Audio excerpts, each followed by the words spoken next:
ওই লাইটটা জ্বলা। তপত তপত করলে হবে না, জোরে জোরে কথা। হ্যাঁ, এখন আমি রান্না বসাই দিচ্ছি, রান্না করতেছি, দাদার ডিউটি আছে তো রান্না করতেছি। আলু পটল দিয়ে সয়াবিনের তরকারি হবে, আর ডাল হবে, একটা ভাজি হবে।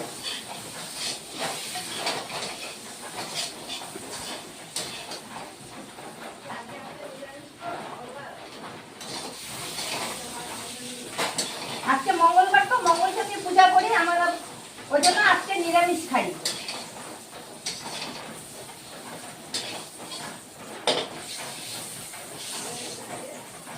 এই রান্নাটা করে আমার পূজা করতে যেতে হবে।